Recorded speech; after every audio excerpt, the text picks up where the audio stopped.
Welcome back to my channel. It's time for a recap of what went down on last night's episode of Teen Mom Next Chapter. Per usual, I watched the show using Philo. I've got an affiliate link in the description box of this video if you too would like to have a free 7-day trial to watch over 70 different channels, including MTV, on Philo, and over 75,000 different shows and movies. Okay, so real quick, you guys, like Macy and Taylor, the cracks were starting to show in this week's episode, but I've actually got a hypothesis about it, which we will get to later on in this episode. But first off, we kick off with Cheyenne meeting up with one of her friends. She's got this very beautiful friend named Zaina, and they discuss Ryder being called the N-word and just how like shocking and devastating that entire ordeal was, with Ryder only being 6 years old. Then she says that she's decided to sign herself, Corey, Taylor, and Zach up for a program to help them address race with their children, which I really do hope is fruitful for them. And by the way, I had no clue that Cheyenne's husband, Zach, was biracial. I thought he was just black. So that was really interesting to find out. Now, over in West Virginia, it turns out that Jeremy, Leah's ex-husband, the second ex-husband anyway, moved all the way to Pennsylvania and is rarely in town to visit his daughter, Addie. Like, I feel terribly for Leah and for Addie. That's terrible. Leah explains to her sister the fallout from the bar confrontation. So if you guys recall, Jeremy and his girlfriend, they went to the restaurant bar that Leah works at, and they confronted her, and like the girlfriend was all up in Leah's face, like she even knew her, she even knew Leah's kid. Like it was a whole mess. And Leah's been talking about how, like, you know, that drop-offs with Addie, they're rare, few and far between, but she's just talking about how that's being handled with Jeremy's parents and everything like that. And it turns out, and I don't know if she heard this from Addie or from Jeremy's parents or from a lawyer or something, but Jeremy has been referring to her as a see you next Tuesday and a biatch. And I believe that this is in the presence of their daughter, which is wholly unacceptable. Meanwhile, their daughter Addie, she wants to start going to Corey and Miranda's house with the twins because she's just like kind of like feeling like left out. Like when the twins are there, it's like the Three Musketeers, but when they're gone, she's like an only child, and she's finding herself to be rather bored with that. So that's something that she definitely wants to start like exploring. But here's the thing, like, kind of awkward for Corey, right? Because Corey, like, he's not her dad, and it's not like a Devon situation where like it started super young. Like when Addie was super young, Leah was still together with Jeremy, right? And up until maybe 2-3 years ago, what was happening? Leah and Jeremy were still doing the flirting, aren't we dating situation. So like there wasn't time for Corey to foster that kind of relationship with a young Addie. I think at this age, at this point in time, it would be rather awkward to just start. It's not impossible, but it's not as easy, right? Now, we also find out that, and I'm sure this comes to the surprise of nobody, but Leah lets it be known that, hey, look, Corey has always been a super duper involved father with the twins. He shows up to all their big moments, all their school presentations. Do you know the last time that Jeremy showed up to a school presentation or a school event for Addie? Like when she was in the 3rd grade. And the girl's in the 5th grade now, so 2 years ago. And it just makes me really mad because, again, when we flash back to the restaurant confrontation where Jeremy and his girlfriend are all up in Leah's face, what did he do? He riled up this random woman to make her believe that Leah's keeping him away from his kid, and he's a damn good dad. And it's just Leah's fault, and she's the one preventing him. And it's like, girls, please never find yourself in that kind of situation. Like, these men will play you like a fiddle. They are lying. They truly are. Do not date a deadbeat dad. You know, he'll try to convince you that he's not a deadbeat. It's the mom's fault. And anytime you hear anything like that, run the other way, please. Meanwhile, in Tennessee, Macy puts her daughter Jade in wrestling. So they've got a full-blown wrestling household. We all know Bentley's in wrestling, Maverick's in wrestling, and now Jade has joined the crew. And she tells Taylor that she actually just got offered a head coaching position for the girls' wrestling team. And we'll see how that ultimately ends up playing out. Spoiler, actually, I'm not going to spoil it because we're going to get into my conspiracy and how it ties into the whole wrestling thing later on in this video. Okay, you guys? So hang tight for that. Now, in Vegas, Janelle and her manager / potential friend with benefit, August, they tour homes and marvel at the fact that Janelle will be actually parenting, or quote unquote parenting, her 14-year-old son, Jace, for the first time without involvement from her mother, Barbara / Jace's real mother, or CPS. And it's like, well, listen, CPS is still kind of involved in all this, you know? Like, I think CPS is always going to be present in Janelle's life. Can I just say, she and this man, they come across as like zombies. Like, I don't know, they make me really uncomfortable when they're just sitting here talking like they're like half dead or something like that, just slurring the words, speaking like excessively slowly. I'm starting to worry that they might be on the rugs. I don't know, something about them just gives me the vibe. So we watched them tour these homes and everything like that, and like Janelle's looking to rent at this point, and like the agent, he's like, oh, like for the second one, he knew that she liked it, she expressed as much, and he's like, oh well, just so you know, like you gotta hop on it soon, I know it's gonna like, you know, be off the market, someone's gonna snatch it up. It's like, oh, real estate agents, I love you guys, but you're always putting so much pressure on people to get something immediately. Like, please give people some breathing room sometimes. Let them know, yeah, a lot of people are after this, but you know, give yourself like, you know, a couple, like a day or two to think about it and then go. Because they pressure you so hard. Like you would think every single like house or apartment that went on the market to sell or to rent like went like this. No, it takes time, you guys. I can tell you guys, it takes time. Anyway, let's get into Corey, shall we? So Cheyenne talks to Corey about the Ryder situation, and Corey, he opens up because Corey is biracial, as we know, and his mother is white, and he's like, oh, like he in his family, like he was dealing with these sorts of things as well, right? Racial abuse. And because his mother wasn't just any kind of white, she was the colorblind white variety. And so like he never really had anyone to talk about, you know, these racial issues and like things that he was going through with, because she was very much like, I don't see color, racism doesn't exist. And that really invalidated everything it was that he was going through, right? Because if that were true, why is your biracial son being called the N-word? Woo. He reminds me of those TikTok kids. You know, I talk about this sometimes, but you see those like mixed kids of TikTok, particularly with white mothers or something like that, then a lot of them have very similar stories to Corey. So listen, my girls, my white girls, if you like men of color, please do your due diligence to understand. But at the same time, where was Corey's dad? Because I do feel like this was more his responsibility than the mom's responsibility. So let's get into that. But I think that we all, you know, anyone who gets into like, you know, interracial dating or dating people with different like backgrounds and stuff, like you should do your best to like read up on the culture that you are marrying into or having children with and stuff like that, and be sensitive to all of that, because at the end of the day, like, you know, when you're having kids, it's a big deal. Now, up in Indiana, Jade tries to convince her husband, Shawn, to get a job, but he still doesn't seem all that interested, to be honest with you guys. Like, I still don't understand what she was thinking marrying this man. Like, he is a whole ass bum. I would not be able to stomach even one date with a guy like him. No wonder she's always so stressed out and on the verge of a heart attack. This woman is carrying everybody on her back, like her husband, her mom, her stepdad, her daughter. Like, she's just got a lot going on, and it's not good for her. I honestly think that like being with this guy and not cutting off her family is shortening her life expectancy. It sounds great, but it's true. It's too much stress. Now, let's get into Corey. So Leah's first baby daddy and initial husband, Corey, we don't really see him too much on next chapter, right? So it was really interesting to see him pop back up.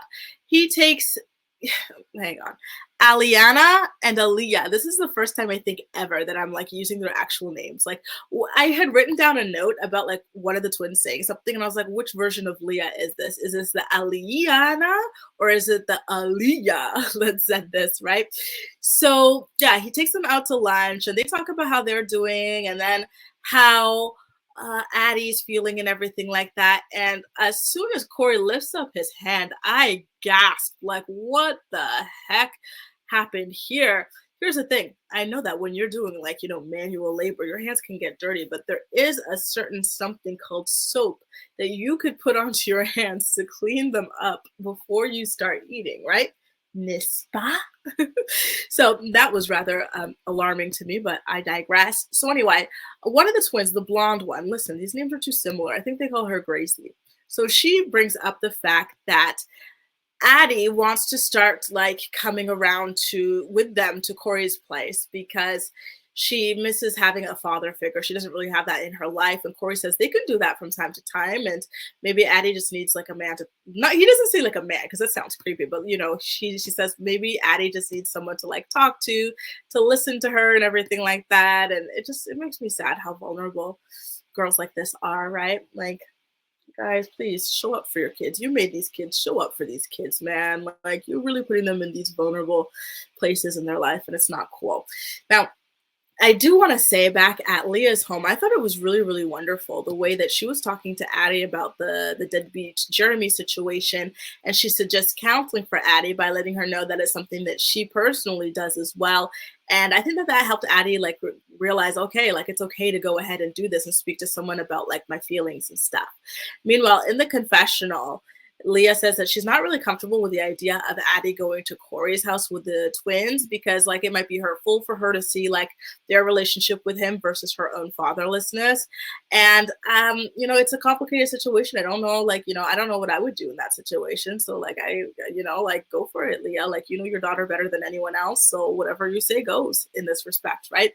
Now it's time for that talk about race. We've got Cheyenne, Zach, Corey, and Taylor. They sit down with a representative from Color of Change to get help navigating race with Ryder. And I found it really interesting that Taylor's past anti-Black / racist tweets weren't addressed on this episode. I felt like this was a really good time to bring it up and talk about, like, you know, her journey as a reformed racist or an allegedly reformed racist. Maybe even, you know, Cheyenne's own past can be brought up because, you know, it's interesting. It really, really is. Anyway, now let's get into that big scene between Taylor and Macy, shall we?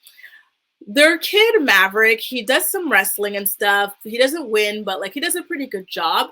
And as they're unloading the car at the house, Taylor is like kind of recapping what went down and how proud he is of Maverick.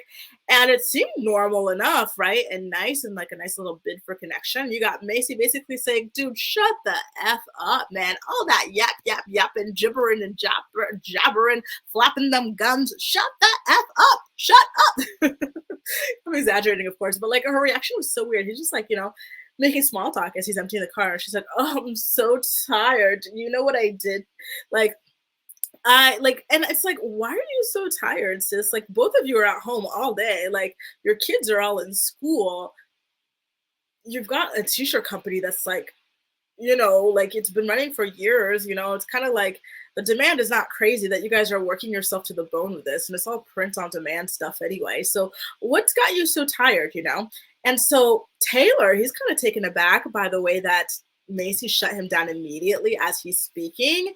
And he's like, Macy, I'm just trying to talk to you. Like, what's going on? Like, you know, when you treat me like this, you make me shut down. And this happens too often. So I'm like, oh, she be telling you to shut the F up often?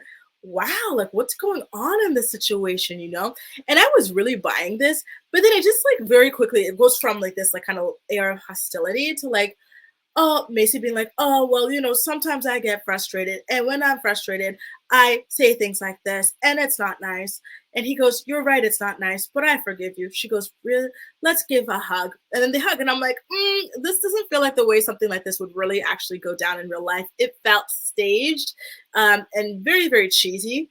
So now, I don't know if I mentioned this earlier, but just in case I didn't, let me mention it again. Janelle decided like to really truly move her at-risk family to Vegas. Like that girl does not want better for herself. She does not want better for her children. And I just want to emphasize this because I don't want to offend people who live in Vegas. There is nothing wrong with living in Vegas. There's nothing irresponsible about living in Vegas and stuff. But when you are an at-risk person like Janelle Evans, who has a penchant for rugs, right? And you've got a long history with, you know, substance abuse and stuff like that and just crime. And then your children are at risk because of the turmoil that they were raised in. You've got a runaway child who's not doing well academically. You've got another child who's getting suspended, just not doing well academically. Why would you move them to this place? You know, for example, there's another co-star who already lives in Vegas. It's Ashley. I never said a word because guess what? She is a responsible mother to her child and her child is not at risk. So I was like, whatever, go ahead, live in Vegas. There's nothing wrong with Vegas.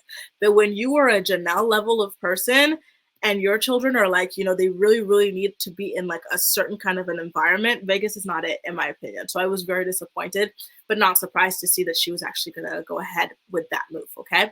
Now, Can we talk about when Shawn and Jade were driving? Like, I was like, you know what? It hit me because they picked Chloe up from her private school. She started a new school after being bullied in the other one. And so they're just driving, you know? And I'm like, wait a minute. Why is Jade always the one driving? Does Shawn not have a license? And then I'm like, you know, and I just mentioned it earlier, the man doesn't want to work. She has a job. She's got a hair salon. Then she got her real estate license. And then when they were homeschooling Chloe in transition, what happened? Jade was the one homeschooling Chloe, okay? And Shawn was at home doing literally nothing. And now I'm seeing that when they're driving, it's Jade that's driving.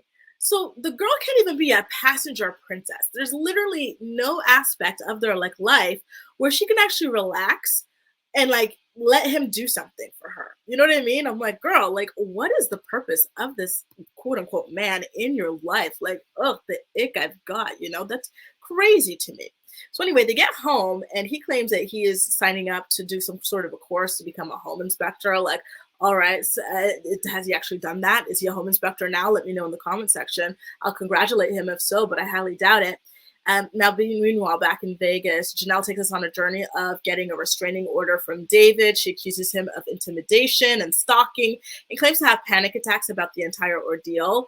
Then she FaceTimes Brianna to tell her that she got that restraining order. Let me put up a picture of Janelle. A restraining order against David.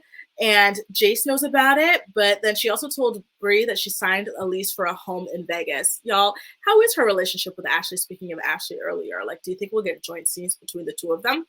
Now, let's get into why I felt like Macy's like fight scene with Taylor was staged, okay? So at the end of the episode, what happens?